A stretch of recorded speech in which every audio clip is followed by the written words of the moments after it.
황보선의 출발 새 아침.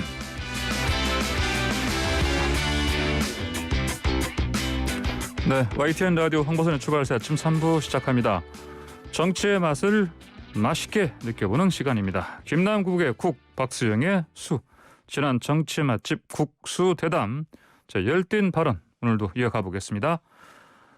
역시 코로나 때문에요. 전화 연결로 오늘 토론 이어가겠습니다. 김남국 더불어민주당 의원 전화로 연결돼 있습니다. 안녕하십니까?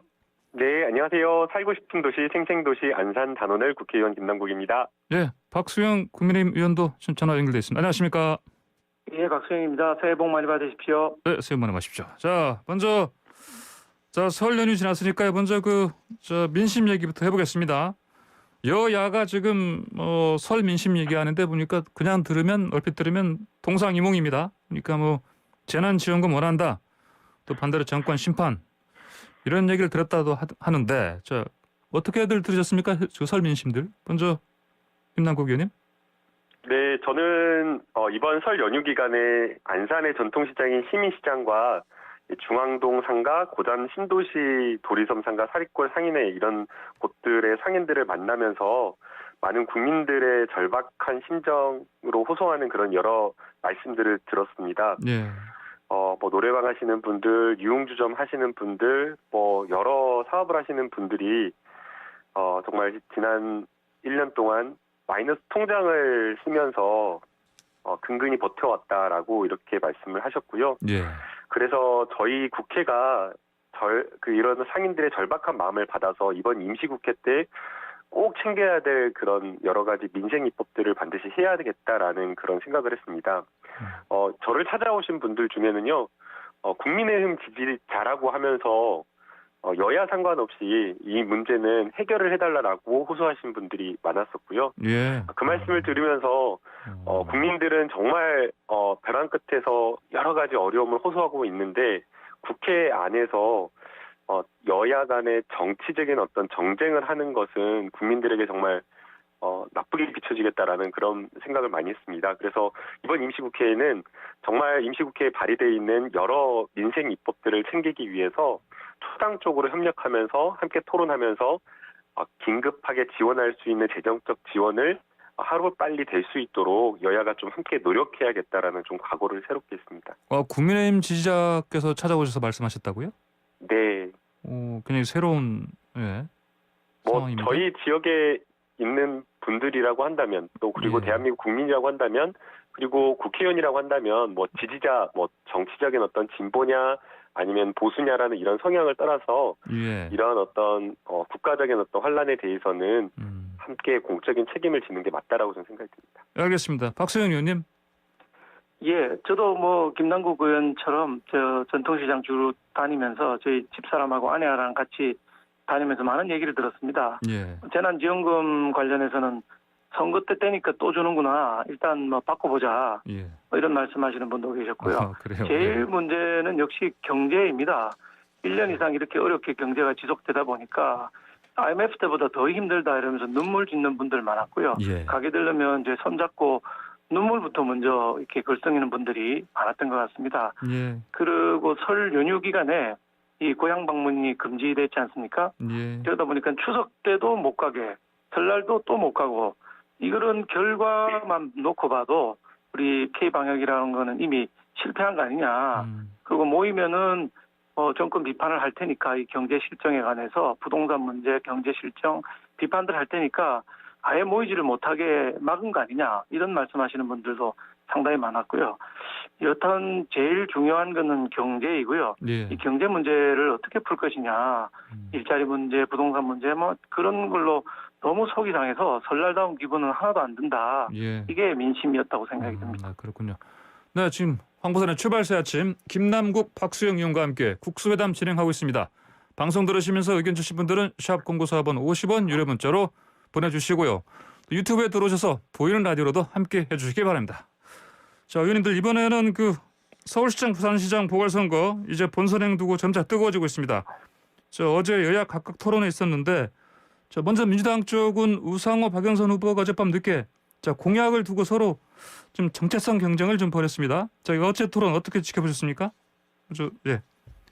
김남국 의원님? 네, 예. 저 어제 밤 늦게까지 예. MBC 100분 토론 이제 잘 지켜봤는데요. 예. 네, 우선은 그 우상호 의원이나 박영선 그 의원이나 굉장히 그 정책을 서울시와 관련된 정책을 만들기 위해서 고민과 준비를 많이 했다라는 느낌을 받았습니다. 네. 상대가 이제 굉장히 좀 날카롭게 비판을 하고 질문을 했는데도 불구하고 거기에 대해서 아주 준비된 답변들을 해내면서 반박하는 모습이 두 후보자 모두 정말 많은 공부를 했고 많은 고민을 했다라는 그런 느낌을 받았고요. 예.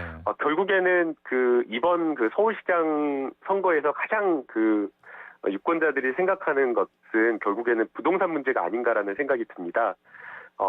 그런 부분에 있어서 공약들을 가지고 나왔는데 좀 각각의 공약이 비슷한 점도 있었지만 조금 차이나는 점들도 있었고요. 예. 무엇보다 중요한 것은 여러 이제 서울시의 정책과 관련되어서 비전을 가지고 설명하고 공약을 내고 이런 것들 다 좋지만 결국에는 이것을 실천할 수 있는 행정 경험과 추진력 그리고 또 서울시장 혼자 다 하는 것이 아니라 중앙정부와 또 협의도 해야 되고 또 26개 구청장들과 또 논의해야 되는 그런 문제들이 있기 때문에 예. 소통 능력도 매우 중요하지 않았나라는 생각이 듭니다. 예. 그래서 이러한 어떤 부분들을 종합적으로 아마 유권자들께서 평가해서 예.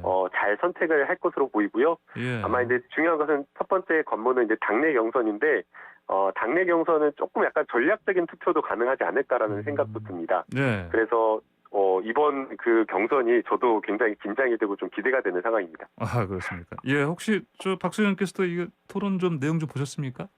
예, 저는 예. 민주당 후보 토론은 못 보고요. 우리 예. 당 후보 어제 부산시장 후보 토론이 두 번에 걸쳐서 있었습니다. 네, 예, 그렇죠. 예, 예. 그래서 이제 제가 자세하게 쭉 처음부터 끝까지 다 지켜봤고요. 네.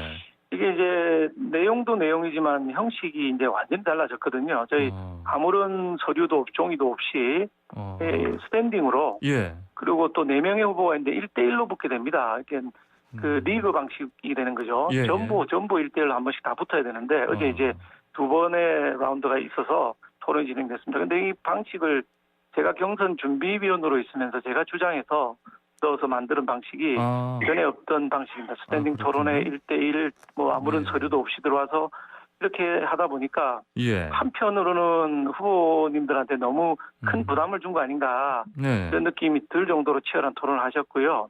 또 한편으로는 진짜 실력 있는 사람이 누구인가 시민들이 이제 바로 골라낼 수 있겠다 하는 느낌이 들었습니다. 그래서 시민들 입장에서는 뭐 인지도라든지 유명세라든지 정치를 얼마나 오래 했느냐 이런 게 아니고 토론의 내용, 그다음에 답변하는 태도, 그다음에 문제에 대한 접근 방법 이런 것들을 보면서 정말 제대로 된 선택을 할 수 있는 기회를 드렸구나 이런 느낌이 들었습니다. 앞으로도 점점 토론이 더 있을 텐데요. 다들 지켜보시고 내용으로 뽑아주셨으면 좋겠다는 생각을 했습니다. 예, 어제 그 이제 국민의힘 부산시장 후보 토론회는 박성훈, 박민식, 박형준, 이현주 후보가 나섰지 않습니까? 네네. 그러면 이제 말씀하신 것처럼 박수영 의원께서 이제 제안하신 그런 틀로 스탠딩으로 1대1 방식으로 이렇게 이제 준비 없이, 그러니까 서류상의 어떤 여러 가지 뭐 준비한 거 없이 그냥 아무것도 없이 토론하다 보니까 제대로 된 실력을 검증받을 수 있는 그런 방식이다 이렇게. 제가 사실은 그 어제 이제 오늘 아마 이 질문이 있을 것 같아서 어제 이제 국민의힘 후보 토론회를 또 지켜봤었는데요. 아, 그러세요? 예. 이 형식을 아까 박수영 의원께서 말씀하신 이 형식을 저희 민주당도 이렇게 해야겠다라는 생각이 들 정도였습니다. 아, 그래요? 또 그냥 다자간 토론이면은 사실은 긴장감이 떨어지거나 막 말이 섞이고 그래가지고 좀 집중적인 토론이 되지 않을 수도 있는데 그렇죠. 맞대결하는 형식으로 하고 또 한 1000여 명의 시민들이 또 그 평가단을 구성해서 평가를 하다 보니까 굉장히 어떤 내용에 대한 집중적인 토론도 되었고 그리고 후보자가 평소에 정말 부산에 대해서 얼마나 애정을 가지고 정책에 대해서 고민하고 하는지 이런 것들이 약점이나 실력들이 그냥 그대로 시민들에게 노출되지 않았나라는 그런 생각이 들고요. 그래서 뭐 여러 가지 이제 후보자 간에 날카롭게 하는 질문에 대한 부분을 또 어떻게 공방하는지 이런 것들이 굉장히 유권자들의 선택에 도움을 많이 줄 거라고 저는 생각이 들었습니다. 그래서 이런 그 토론을 좀 이렇게 좀 더 확대하고 또 여러 차례 해가지고 시민들의 선택을 잘할 수 있는 그런 어떤 기회로 만들었으면 좋겠다라는 생각이 들었습니다. 의원님 진짜 잘 이거 준비하신 것 같습니다. 김남국 의원 감사합니다. 이렇게 주의 깊게 봐주셔가지고 제가 처음에 이 제도를 만들 때는 반대하는 분들도 많았는데 사실 선진국의 정치판에 가면 다 이렇게 스탠딩 토론을 하거든요. 예. 누가 참모들이 적어준 질문, 적어준 답변이 아니고 정해진 질문도 없고 정해진 답변도 없는 상태에서 해야 실력이 예. 그대로 드러나는 건데 우리 그 장점을 우리 존경하는 김남국 의원님께서 직접 봐주시고 칭찬까지 해주시니까 감사할 따름입니다. 예, 알겠습니다. 자, 다시 서울시장 얘기 좀 해볼게요. 원래 국민의당 안철수 대표가 연립지방정부를 제안했었는데, 자, 최근에는 이제 국민의힘 쪽 서울시장 예비 후보들이 이른바 서울시 공동운영, 이런 표현 방식으로 이제 긍정적인 반응을 좀 보이고 있습니다. 야권 단일화의 새 국면이다. 이렇게 봐도 되겠습니까? 이제 연정이라고 하는 것은 기본적으로 가치나 노선이 다른 정당이 예. 이제 안정적인 국정을 운영하기 위해서 이렇게 연합을 하는 거거든요. 예. 근데 이제 우선 이제 국민의힘과 국민의당이 과연 다른 가치를 가진 정당 또는 다른 노선을 지향하는 그런 어떤 정당인가라는 점에서 의문이고요. 일단은 이름도 이제 약간 비슷하고요. 예. 그래서 이제 연정이라고 하는 일반적인 어떤 개념에는 좀 맞지는 않나라는 그런 생각이 듭니다. 그리고 이제 또 실제 연정이 된다라고 한다면 예. 인사권을 공유하는 방식으로 되어야 되는데 서울시 이 지방정부에서 인사권을 공유한다라는 것 자체가 현실적으로 불가능하고 어렵기 때문에 예. 그래서 김종인 대표도 이 연정이라고 하는 게 이해가 안 간다라는 그런 말씀을 하시지 않았나라는 생각이 들고요. 그리고 이제 개념적으로 또 어제 권은희 의원님이 나중에 또 인터뷰를 통해서 약간 정정하는 발언을 했었는데 이게 뭐 공동 운영이나 공동 정부를 지방정부를 수립한다라는 그런 개념이 아니라 공약이라든가 정책을 같이 함께 가다듬어 가지고 상대 후보의 그 공약을 받아들이겠다라는 그런 차원인 것 같더라고요. 예. 예. 그래서 그런 점을 생각한다라고 하면 이번 안철수 대표가 이야기하는 것은 선거에서 승리하기 위해서 보수와 이런 사람들이 다 함께 연합해야 된다는 그런 차원의 말씀으로 생각이 됩니다. 예, 지금 김남국에서 말씀하신 권인희 의원의 얘기는 어제 저희랑 인터뷰할 때 얘기했던 말씀하신 것 같아 보니까 공약, 네, 맞습니다. 정책 네. 중심으로 연합한다. 이게 사실은 초점이다. 이런 말씀이신 거죠? 네. 들으신 바가. 그러면 박수영 의원님? 예. 저는 어느 선거가 있든지 간에 예. 아주 정반대되는 정당이 둘이 모이기는 어렵겠지만 독일 같은 경우에는 예. 완전히 반대되는 정당도 모여서 연정을 하고는 있습니다. 우리나라의 경우도 이제 유사한 즉 보수 또는 예. 중도 보수 또는 중도 이쪽의 분들은 모여서 연정이 충분히 가능할 거라고 보고 있고요. 예. 정책과 공약을 나눈다 이런 말씀하시는데 그건 당연한 것이고요. 정책과 공약을 토론해서 적정한 방향을 잡아가는 건 아주 좋은 일이고 그걸 넘어서야 된다고 생각합니다. 인재도 공유할 수가 있습니다. 저쪽 캠프에 있던 인재 중에 경제 전문가 또는 복지 전문가가 있다. 그러면 당연히 모시고 같이 일할 수도 있는 것이고요. 책임도 같이 지고 이런 연정의 모습은 당연하다고 생각하고 이게 사례가 없는 건 아니고요. 경기도 예. 같은 경우는 남경필 지사가 계실 때 연정을 해서 예. 부지사 한 자리를 야당에 준 이런 일도 있었습니다. 그래서 연정을 통해서 정책 공유하고 인재 공유하고 책임 공유하고 이런 방식이 우리는 익숙하지 않은데 대한민국에서는 선진국에서 많이 익숙한 방식이기 때문에 예. 이런 방식을 통해서 점점 정책을 공유하면서 합의점을 만들어가는 것 이게 정치의 양극화된 분쟁을 좀 없애면서 중도로 나아갈 수 있는 한 방법이 아닌가. 그래서 저는 아주 긍정적으로 보고 있습니다. 일부 민주당에서 사적 소유물인데 소유물이냐, 나눠 먹는 거 아니냐 이렇게 하셨는데 그 조금 저급한 표현이 아닌가. 나눠 먹자는 게 아니고 운영을 같이 하고 책임도 같이 지고 정책도 같이 하자 이런 좋은 방향이라고 저는 생각하고 있습니다. 예, 알겠습니다. 자, 이번엔 4차 재난지원금 얘기 좀 해보겠습니다. 다음 달 말 선별 지급 시작하겠다. 이제 민주당이 이렇게 계획을 세웠습니다 보니까 더 두텁게 방식도요. 또 역대급 지원이라고 하고요. 예산도 보니까 지금 적어도 10조 원이 넘을 것이다 이렇게 예측이 나오고 있는데 야당 쪽에서는 또 이게 선거 앞두고 이게 뭐냐 차라리 선거 전날 지급하지 그러나 이런 얘기도 나옵니다 지금. 그렇죠? 네. 예, 박승희 의원님 좀 얘기 좀 해주시겠습니다. 예, 작년에 제가 이제 국정감사 때 선관위 사무총장한테 물은 적이 있었습니다. 예. 선거 직전에 준 재난지원금 이게 총선에 영향을 미쳤다고 생각하느냐라고 하니까 당시 이제 선관위 사무총장이 당연히 영향을 미쳤을 것이라고 본다라고 답변을 한 적이 있었습니다.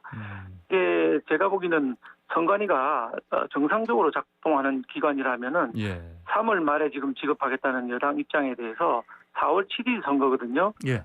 3월 말부터 당장 지급하는 데에서 선관위가 선거 중립성을 이유로 지적할 필요가 있다고 생각합니다.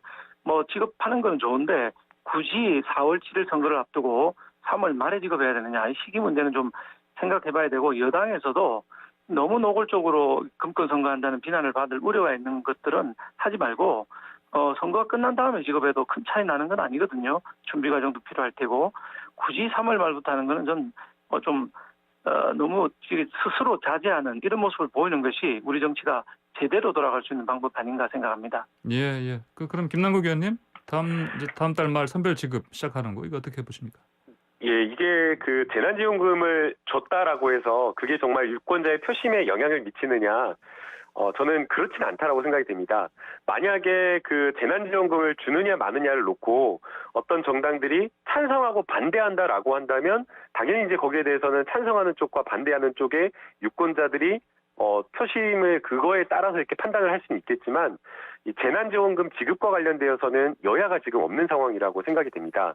그렇기 때문에 이 재난지원금을 지급하는 것을 두고 선거에 뭐 영향을 줬다라고 말하기는 좀 부족하다라고 생각이 들고요. 그리고 이게 설사 어느 정도 선거에 영향이 있을지 없을지는 모르지만 긴급하고 절박한 어떤 자영업자와 소상공인의 상황을 생각한다라고 하면 선거가 있다라고 해서 이 지급하는 것을 뒤로 미뤄서는 안 된다라고 생각이 됩니다.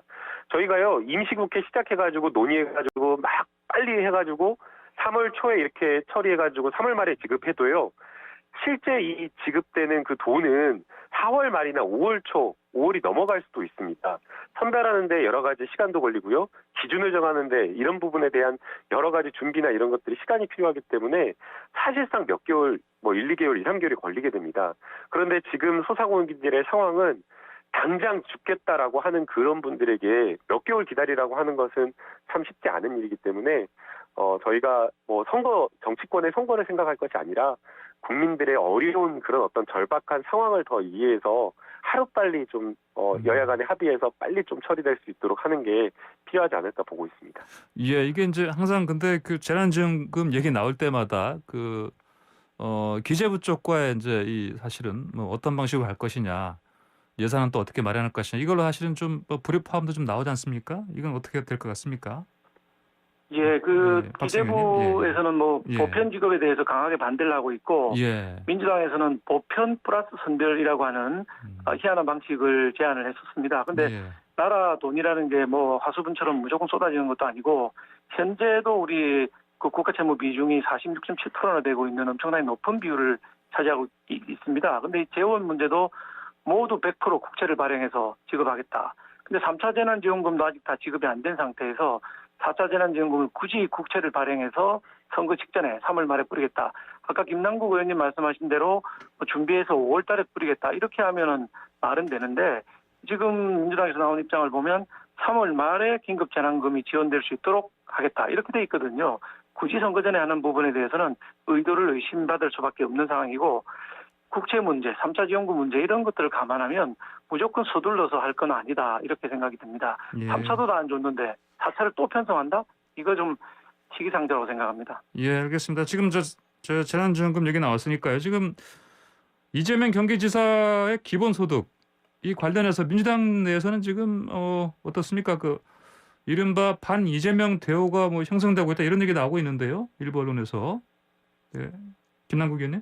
네, 뭐 반 이재명 대우 이런 건 아니라고 보이고요. 예. 결국에는 기본소득이라는 것을 놓고 우리나라가 가야 될 복지 체계, 복지의 어떤 방향이 어디로 가야 되는가라는 정책 경쟁, 정책 토론을 하고 있다라고 생각이 됩니다. 예.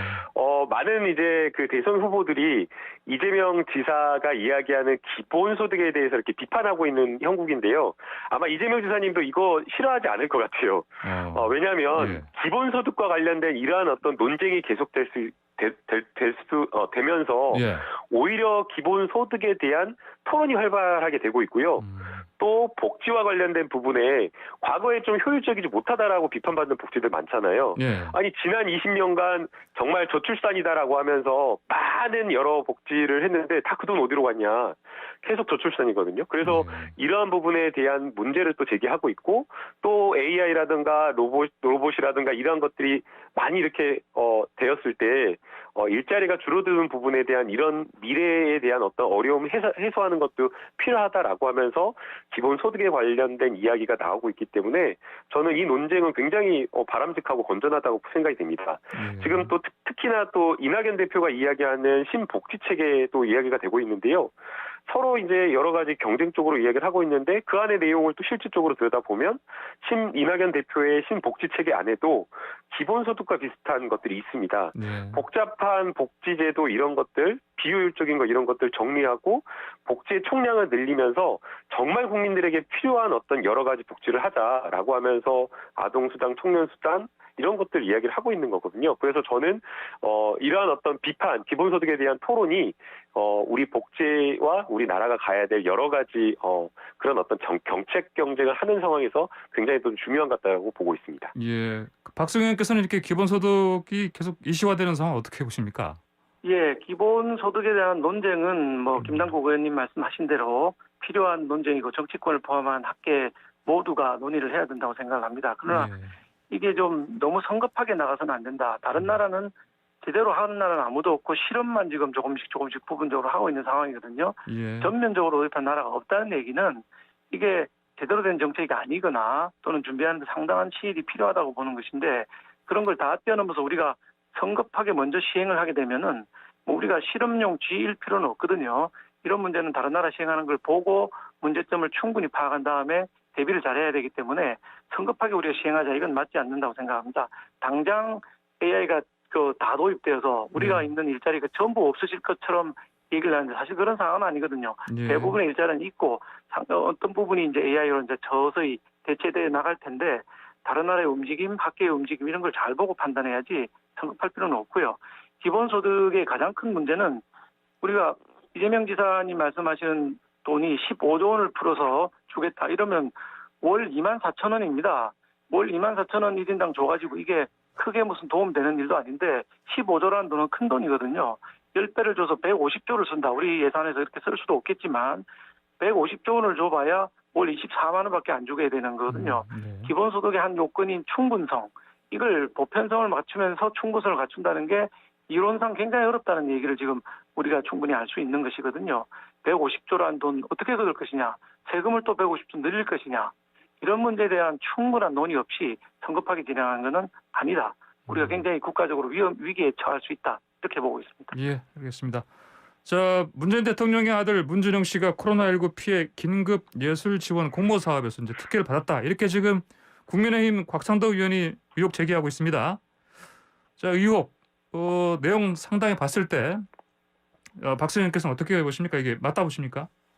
예, 곽상도 의원께서 이제 손해배상 청구 소송을 낼 거라는 말씀을 하셨죠. 그 이제 내용을 보면은 이제 문준영 씨가 서울문화재단에서 긴급 지원을 받았는데 이게 이제 처음에 주기로 했던 규모가 아니고 심사가 다 끝난 다음에 선정 규모를 확대한 거거든요. 그러니까 이게 처음에 했던 대로 줬으면 못 받을 수도 있었을 텐데 다 심사 끝나고 또 확대를 해서 문준영 씨가 포함된 거 아니냐 하는 의혹을 제기하고 있는데 이 부분에 대한 설명이 충분히 필요하고 의혹을 제기할 충분한 근거는 된다고 생각을 합니다. 그래서 한번 서울문화재단의 해명도 들어봐야 될 것이고 절차에 대한 서류도 분명히 들여다봐야 될 걸로 생각합니다. 예, 김남국 의원께서는 지금 민주당 쪽에서 강하게 반발하고 있는데 어떤 상황입니까? 네, 이제 확대된 이유에 대해서 서울문화재단이 이미 지난해에 그런 보도자료를 발표를 했었더라고요. 긴급 지원자가 굉장히 많이 몰려가지고, 애초에 지원하려고 했던 것보다 확대해서 지원했다라는 그 보도자료가 있었고요. 만약 이제 여기에 대해서 특혜다라고 할 만한 의혹을 제기를 하려면, 그러한 어떤 확대되는 과정에 암무적인 합리적인 어떤 근거나 기준이 없이 늘어났다라고 한다면 의혹을 제기할 수 있다라고 생각이 됩니다. 그러니까 지원자가 오히려 적은데 일부러 지원을 늘렸다거나 아니면 딱 문준영 씨를 포함시켜가지고 지원하는 그 순위에 맞게 이렇게 했다거나 이런 것도 있어야 되는데 아무것도 없으면서 그냥 그야말로 지원받았다라는 것만으로 특혜다, 의혹이다라고 하는 것은 충분한 논거나 합리적인 어떤 그런 근거 없이 의혹을 제기하는 것으로 생각이 되고요. 또 더 나아가서 지금 조선일보에서 아주 선정적으로 피해 지원들 원서에 딱 4줄 쓰고 코로나 지원금 받았다라는 식으로 의혹을 보도를 했는데 이것도 사실은 너무 지나친 언론의 신뢰도를 떨어뜨리는 보도지 않았나라는 생각이 듭니다. 지금 서울문화재단에서 발표한 그 이 선정 기준은 이게 피해 지원을 하는 것이 아니라 우수한 여러 가지 사업을 지원하는 거여서 아예 지금 그 재단 측의 평가 기준에 피해 사실 이게 들어가 있지 않습니다. 심사 기준 내용 보면 사업의 적정성, 타당성, 사업 수행 역량 이런 것들이었거든요. 그런데 마치 피해 지원을 보고하는 것처럼 해가지고 다른 타 피해자 지원자들이 뭔가 이렇게 불이익을 받았다라는 식으로 선정적으로 보도하는 것 자체가 좀 적절하지 않았다라고 생각이 들고요. 그런 점에서 이러한 주장을 한 곽상도 의원의 주장도 좀 논리적이지 못했다라고 생각이 됩니다. 그리고 아울러 지금 저희가 정치권에서 정말 코로나19로 인한 경제 위기 극복을 위해서 민생을 챙겨야 된다라고 이렇게 이야기를 하고 있잖아요. 저희 오늘 그 인터뷰 내용 토론도 이런 것들이 대부분이었는데 네. 곽상도 의원이 맨날 뭐 이렇게 페이스북에 글 쓰고 기자회견 하는 거 보면 대부분 다 문준용 씨예요. 그리고 문준용 씨에게 의혹 제기하고 문준용 씨에게 반박당해가지고 꼬리를 내리고 이런 식의 일을 의정활동을 하는 게 과연 국민의 혈세를 받고 국회의원이 할 일인가라는 그런 부분을 좀 다시 돌아봐야 될 거라고 저는 생각이 듭니다. 예, 박수 의원께서 좀 더 하실 말씀 있을 것 같습니다. 그 문준용 씨 관련해서는 예. 우리 곽상도 의원이 수차례 의혹을 제기한 건 틀림없는 사실이고요. 제기한 의혹에 대해서 그 관련 기관에서 확실한 자료를 좀 내놓고 설명하고 하면 좋을 텐데 오히려 문준용 씨 스스로 페이스북을 통해서 공격을 또 해오고 해서 확정이 된 측면이 있습니다. 그리고 대통령께서도 이 사건 언급하면서 수사를 지시하셨는데 이런 부분을 수사를 직접 지시할 부분은 형법상 직권남용에도 해당할 수 있는 부분이 됩니다. 그러니까 명운을 걸고 수사하라 이렇게 지시한 것도 사실 적절하지 않았고요. 곽상도 의원께서 의혹을 제기한 부분에 대해서 문화재단을 비롯해서 문준용 씨와 관련된 여러 기관들에서 확실하게 좀 설명을 하고 자료를 내놔야 될 것이고 그게 없으니까 예. 야당이 요구해도 자료를 충분히 내주지 않고 약간의 해명에 그치니까 다시 또 의혹을 제기하고 이게 반복되는 것 같고요. 아까 그 4줄짜리 그거는 뭐 피해 사실 확인서라고 하는 서식이 들어 있었습니다. 그 서식에 작성을 하면서 다른 분들은 굉장히 길게 적었는데 문준용 씨는 딱 4줄 적은 건 팩트고요. 그걸 뭐 조선일보 보도했다고 해서 조선일보를 야단 측간에 욕할 수는 없는 부분입니다. 팩트를 보도한 것이기 때문에 그래서 이런 부분은 의혹을 제기하는 건 야당 의원으로서 당연한 것이고 제기한 의혹에 대해서 확실한 설명을 해줘야 되는데 예. 정치적으로 공방만 이루어지고 있어서 참 안타까운 부분입니다. 알겠습니다. 자, 국수대장 오늘 마무리할 시간 됐습니다. 두 분 말씀 잘 들었습니다. 감사합니다. 네, 감사합니다. 네, 지금까지 박수영 국민의힘 의원, 김남국 더불어민주당 의원이었습니다.